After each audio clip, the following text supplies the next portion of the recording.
Getting ready to do a quick fill and flush on this skid. This is the second skid that we're starting up. That's the one that I've been working on over here. So right now I'm just about to fill this thing up with water.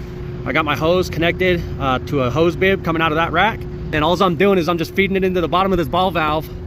I'm gonna leave my 2 1/2-inch valves up there open, and I'm gonna start feeding water.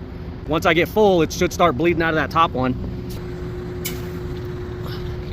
Once I turn that on, that little thing starts counting for me. So that lets me know how many gallons I'm putting into this thing, because I have to go back in, and for the flush, I gotta put in this TSP, trisodium phosphate, phosphate free. So it's trisodium, I don't fucking know. But we gotta run that through, and it calls for 1 to 2% of the whatever ounces of water you're using. So that's why I got to know how many gallons. And just got to 227 gallons, and it's starting to spill out of this ball valve right here. So I'm going to close this one. Then once it starts bleeding out of this one, I know I'm full up. All right, we just started bleeding out of that top one. So come up here, turn this off, and I hit 235. So that didn't take very long, about 10-gallon difference between the two, I guess. So what I'm gonna do is I'm gonna turn this off. I'm gonna switch this hose over to this and start filling the rest from there. All right, got this shit hooked up, right? It was coming out the top. I got this transferred over to here. I'm gonna open this fill line, and there you go. I don't know if y'all can see. So we got water coming out of this now. You can see I've got my water level above my pump, right? My water level is higher than my pump. You have to have that in order to prime these things. So I've got these little ball valves on here,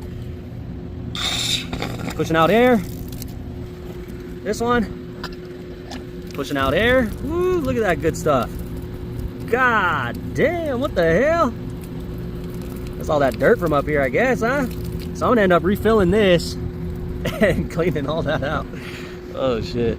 Pretty good. I've just been bumping this pump, right? This thing has this little switch to turn it on. Just been bumping that pump, making sure we got everything out of there. But now it looks clear. So turn that one off. I don't know if you can see, but we got all that air coming back, right? You can see it kind of flashing in the pipe. You can see this pipe jumping a lot. That's all air coming back. All right, we got pretty much all the air. You can see that hose stop jumping. There'll still be more that comes out. Put in 343 gallons. We'll call it 330 because I had to purge a bunch of that. I got all my TSP right here. And I'll show you, I just added right through here. All right, got her opened up. I literally just dumped it right in there. So that'll circulate with the loop, and then once I get all this TSP added, I got to add all these. Once I get all that added, this thing sits for 10 hours. So that's it for this one.